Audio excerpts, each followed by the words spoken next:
Hi again, this is Mel and this is How We Homeschool. If this is your first time here, I encourage you to check out our previous videos so you can kind of catch up. Be sure to like and subscribe. And if you have any questions, feel free to comment on any of our videos. So today, I wanted to continue on in the same vein as the previous week, which was how do we homeschool with a large family. One of the biggest issues that can come up, and I say this across the board, not just for our family, but for multiple families, is how do I keep my little kids busy when my older kids really need to be able to study and work, or they might need my help with a given subject just because online schooling or whatever videos or books just aren't really cutting it. Like, I need to actually be able to teach my kids. Right now I have a 5-year-old, a 3-year-old, and a 1-year-old, and they clearly are not expected to do like 8 hours of schooling every day. So what do I do to keep them busy? I already mentioned in a couple of previous videos that we do circle time regularly. So another thing that we do that I find particularly helpful for our homeschooling, especially with toddlers in the house, is to have a collection of busy boxes.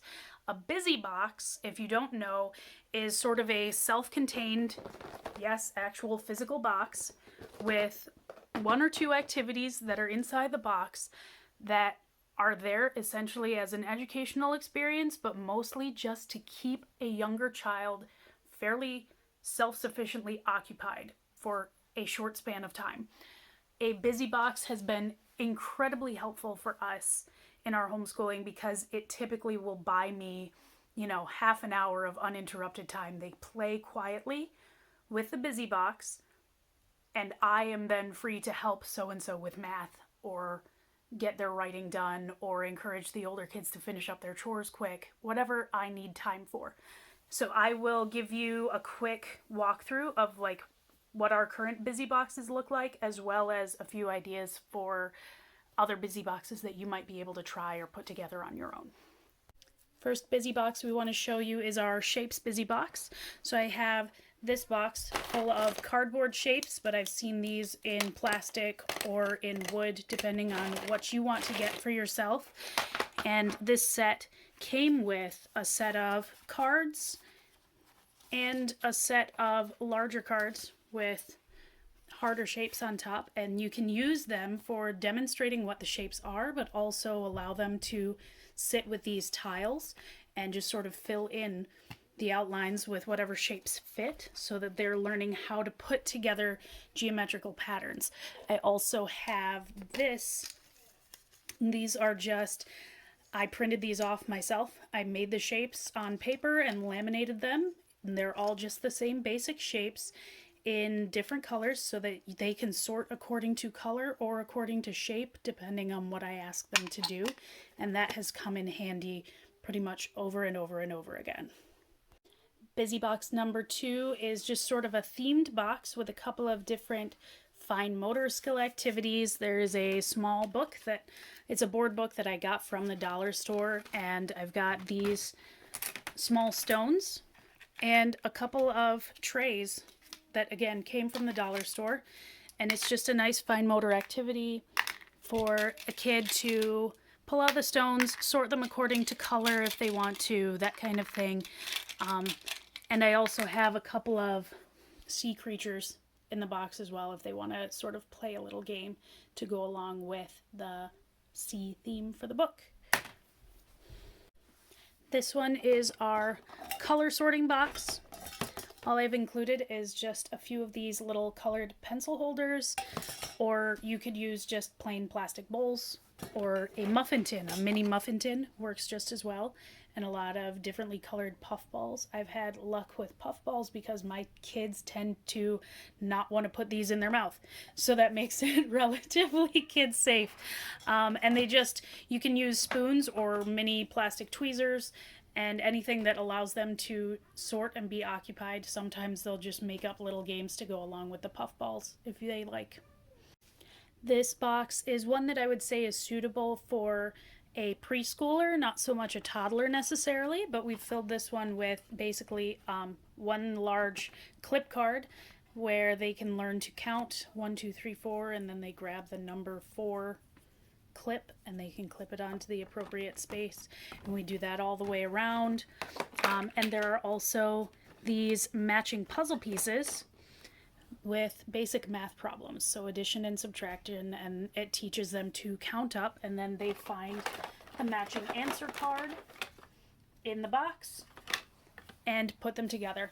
So it's a good preschool activity for any kid who's learning to count and might already recognize their numbers and letters.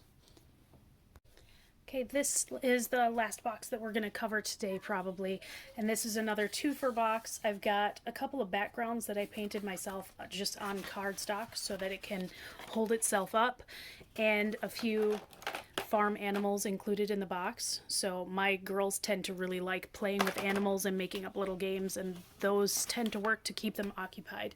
If you have a boy that's not interested in that, you could also put together the same type of thing with like cars and mini ramps, or things along those lines. And we've also got, similar to the previous box, a few different like matching puzzles. This happens to be just opposites, so they would want to put together each opposite that they find, like backward and forward and pushing and pulling. And these are just, again, like for a preschool age child, and for my toddler that can't do the puzzles yet, she can stay fairly occupied with the farm animals. So anyway, yeah, that is a collection of our busy boxes and sort of what we do to keep younger kids occupied. And if you are looking for something that's more age appropriate for like a toddler rather than a preschooler, there are any number of possibilities that don't include, small breakable or swallowable objects. One of the things that we do for toddlers is getting like a Parmesan container with the holes cut in the lid and having them stick pipe cleaners down into the holes and then using the other side to pull them out again. That can keep a kid occupied for half an hour easily.